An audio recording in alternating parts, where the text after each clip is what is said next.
You Attract What You Are, Manifestation, Midlife, and the Moral Economy of Control.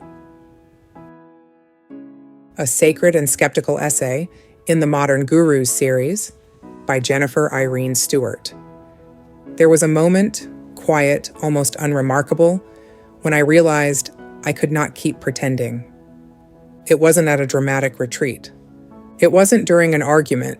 It wasn't in front of an audience. It was late. The house was still. I was staring at my website, at language I had written, courses I had taken, certifications I had earned, all built around the promise that your thoughts create your reality. I had taught it. I had woven it into my work. I had invested time, money, credibility. And something in my body felt tight, not uncertain, not confused, tight. Because underneath the polished language about vibration and alignment, I knew something I did not want to admit. If this framework were fully true, then much of what had happened in my life would have been my fault. Not just my choices, my fault. That night, I began deleting certifications, language, entire pages, then my entire website. It felt like dismantling a structure I had carefully built. It also felt like exhaling. If you have ever built part of your identity around an idea, if you have ever invested money, time, credibility, and then felt the quiet tremor of, I don't think this is true anymore, you know how destabilizing that moment is. This essay is not about exposing individuals. It is about examining a system, one I entered willingly, benefited from, and ultimately stepped away from. Because the phrase, you attract what you are, is not just an affirmation. It is a worldview. And when a worldview becomes a global industry, we need to understand its architecture, not to accuse, but to comprehend. The promise of total control. At the heart of manifestation culture is a simple proposition. Your inner state determines your outer reality. Teachers such as Abraham Hicks and Joe Dispenza popularized the idea that thought, emotion, and frequency shape material outcomes. The claim is elegant. It reduces complexity to alignment. If life feels chaotic, the solution is internal adjustment. If outcomes disappoint, the explanation is vibrational mismatch. If suffering persists, the work is to think better, feel better, believe more. In a world that is unstable and often unjust, this promise feels stabilizing. It restores agency, and agency is psychologically powerful.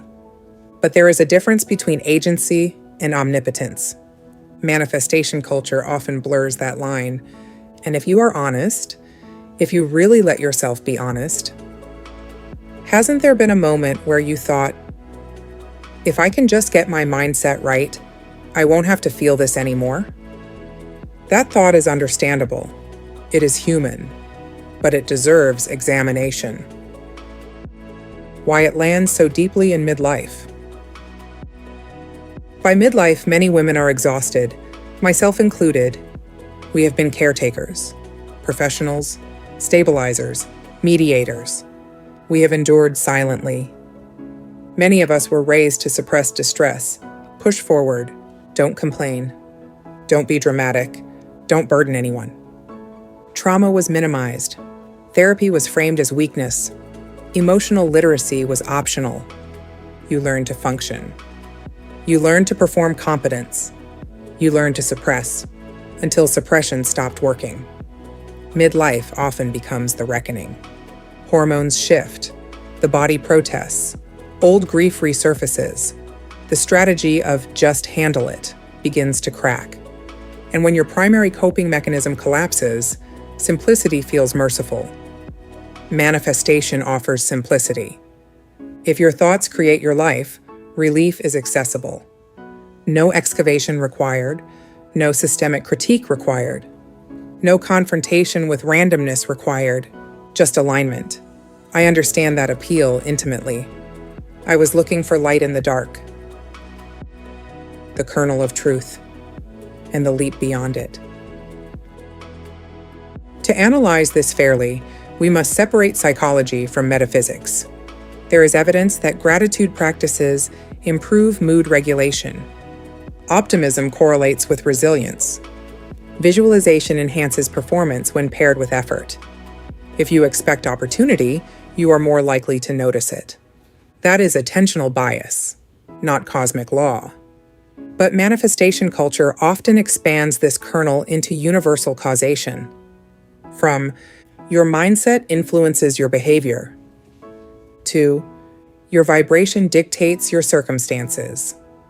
That leap changes everything, because once internal state becomes causal for all outcomes, suffering becomes moralized. And I want you to pause with me here, because this is the part that matters most. If you have ever blamed yourself for something that was done to you, this framework can quietly reinforce that blame. The moral mathematics of manifestation. You attract what you are is not neutral. It carries moral weight. If you are abundant, you are aligned. If you are struggling, you are misaligned. Every belief system must account for failure. Manifestation culture does so by internalizing it. If you did not manifest what you wanted, you harbored limiting beliefs, you had subconscious blocks, you were vibrating scarcity, you were operating from ego. The mechanism remains perfect. Only the participant falls short. This makes the system durable. It is unfalsifiable. If it works, the law is confirmed. If it fails, you require deeper alignment. Either way, the framework survives. And this is where we have to get honest. Because when an idea becomes a multi-billion-dollar ecosystem, incentives shape messaging. The economic engine. Manifestation is not just philosophy. It is industry. The broader self-development market generates tens of billions of dollars annually through books, online programs, retreats, coaching certifications, digital memberships, live events. Manifestation occupies a particularly profitable niche because it promises total transformation, and it scales effortlessly. A teacher can sell introductory courses, advanced certifications, master practitioner programs, elite masterminds, application-only inner circles. Each tier implies deeper alignment. Financial investment becomes evidence of commitment. And if manifestation has not worked yet, you are not embodied deeply enough, which justifies further investment. This is not necessarily malicious, but it is structurally powerful. When revenue depends on continued belief in universal causation, doubt becomes economically inconvenient. I'm not saying this as an outsider. I was in it. I believed it. I could have profited from it. Coaching packages, digital courses, certifying others. The pathway was clear. Leaving was not just philosophical, it was financial.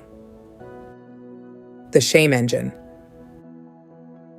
The longer you stay, the more identity fuses with belief. You become the high-vibe woman, the aligned leader, the conscious creator. Your brand reflects it. Your friendships reflect it. Your income may depend on it. So when doubt arises, it threatens more than an idea. It threatens belonging. Admitting it doesn't work feels like personal failure, which deepens shame. And shame is adhesive. It keeps you inside long after cognitive dissonance appears, because leaving means saying, I was wrong. And in communities where questioning is reframed as resistance, that is destabilizing. When I stepped away, I lost people. Not dramatically, quietly, but the loss was real. Trauma bypass. Manifestation culture often encourages transcendence instead of processing. Raise your vibration. Focus forward. Think better thoughts. But unresolved trauma does not dissolve through affirmation. It resurfaces. And when it does, shame intensifies. Because now you are not only wounded, you are misaligned. I refused therapy for decades. I believed endurance was strength, and I know some of you are still there, white-knuckling it, calling endurance resilience. Therapy felt like failure. Manifestation felt like empowerment. But therapy did not blame me for what happened. It helped me metabolize it. That difference is enormous. Randomness and limits. There is a difficult truth here. Life contains randomness. Some events are chaotic. Some are unjust. Some are cruel. Not karmic. Not vibrational. Not pedagogical. Just real. Let me say this clearly. You did not manifest your trauma. Let me say that again. You did not manifest your trauma. You did not vibrate your way into every hardship. Some things were never yours to carry. Acknowledging randomness does not remove agency. It restores proportion. Agency means you influence your response. Omnipotence means you control outcomes. Midlife invites agency, not omnipotence. What remains useful? Gratitude can stabilize attention. Optimism can increase persistence. Visualization can clarify goals. But none of these replace skill building, therapy, boundaries, effort, structural awareness. Positive thinking may help you see opportunity. You still have to act. And sometimes, despite action, outcomes disappoint. That does not mean you failed spiritually. It means you are human. A more mature spirituality. Midlife offers evidence. We know virtue does not guarantee reward. We know positivity does not inoculate against loss. We know effort does not eliminate randomness. This knowledge can feel disillusioning, but it can also feel steady, because it frees you from the exhausting belief that you must control everything. If this is unsettling to hear, that's okay. Systems that promise control are comforting. Letting go of them can feel like stepping into open air, but open air is breathable. A sacred reframe. Instead of, you attract what you are, perhaps, you influence what you pursue. You notice what you focus on. You shape how you respond. That is powerful enough. You do not need to be the architect of the cosmos to live meaningfully. You can cultivate hope without denial. You can pursue prosperity without blaming yourself for hardship. You can believe your thoughts matter without believing they dictate the universe. Permission to rest. And now I want to speak directly. If you are in midlife right now, tired of carrying everything, tired of trying to vibrate your way into safety, you are allowed to rest from that. You are allowed to stop auditing your thoughts for cosmic mistakes. You are allowed to seek therapy without shame. You are allowed to admit that some things were unfair. You are allowed to release the burden of universal responsibility. You are not here to control the universe. You are here to live within it, fully, imperfectly, courageously, and that is enough.